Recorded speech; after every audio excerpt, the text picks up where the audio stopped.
BTV ఇది మీ TV. మాటకి ఆ మాటను నిలబెట్టుకోవడానికి ఎంతమంది కరెక్ట్ గా పనిచేసిన వారు ఉన్నారు? ఎవరు లేరు సార్.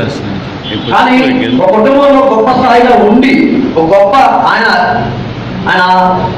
అన్నింటినీ విడిచిపెట్టి కూడా ఈరోజు జనం కోసం నేను నిలబడాలని ఎట్లయితే వచ్చారో, స్వచ్ఛందంగా ఆయన మనస్ఫూర్తిగా ఎలాగైతే వచ్చి పనిచేస్తున్నారో, మనందరం కూడా ఆయన ఒక గొంతు మాత్రమే కదా సార్, మనందరం గొంతులు కూడా కలిపి మాట్లాడితేనే, ప్రశ్నిస్తేనే ఈ సమాజం అయితే బాగుపరుస్తాం సార్.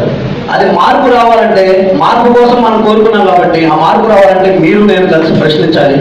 అది తప్పకుండా ఆ యువత మాత్రం అందరూ దయచేసి ఇది నా సమస్య అని ప్రతి ఒక్కరితో మొదలుగా వెళ్తే మాత్రం ఖచ్చితంగా ఇది జనం కోసం నిర్మించిన పార్టీ సార్, ఇది మన కోసం నిర్మించుకున్న పార్టీ, ఇది మన పార్టీ.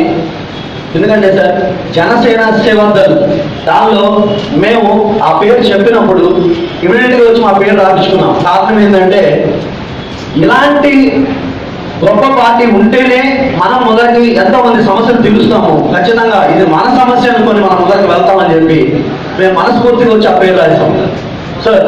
అలా యువత మాత్రం అందరూ దయచేసి ఇది నాది, ఇది నా సమస్య అనుకునే ప్రతి విషయాల్లో మొదటికి వస్తే మాత్రం ఖచ్చితంగా మనం సాధిస్తాం. మనం రాష్ట్రం విడిపోయినప్పుడు మనం ఉమ్మడి రాజధాని కింద హైదరాబాద్ 10 సంవత్సరాల పాటు ఉంచారు. 10 సంవత్సరాల పాటు ఉంచినప్పుడు ఇప్పుడు ఉమ్మడి రాజధాని లేదు, దాని గురించి ప్రస్తావన లేదు, అది మర్చిపోయారు. ఇప్పుడు కొత్త రాజధాని ఏర్పాటు చేస్తున్నారు. ఒకప్పుడు ఏమన్నారు సార్, హైదరాబాద్లో మొత్తం 26 జిల్లాల్లో మేము చేయాలంటే కష్టం కాబట్టి ఒక చోటకు దాన్ని సమకూర్చుకొని చేశామని చెప్పి చేశారు. కానీ ఈరోజు అదే తప్పు మళ్ళీ రిపీట్ చేసి ఒక చోటే కడుతున్నారు. అది చేయడం వల్ల నష్టపోతుంది మీరు నేనే సార్. ఇది మనం నష్టపోతే రేపు వచ్చే తరానికి కూడా అది నష్టంగానే నిలబడుతుంది. కాబట్టి ఇది బాగుపరిచేది ఎవరు, మనం బాగుపరచడానికి మనందరం కలిసి ఇది నా సమస్య అనుకొని ఎవరైతే మొదలకు వస్తామో ఇది మన సమస్య సార్, ఎవరితో కాదు. మన మీదకు రావట్లేదు అనుకుంటున్నాం, కానీ ఇది మన మీదకు వస్తుంది, మన కుటుంబం అంతా రోడ్డును పడుతుంది.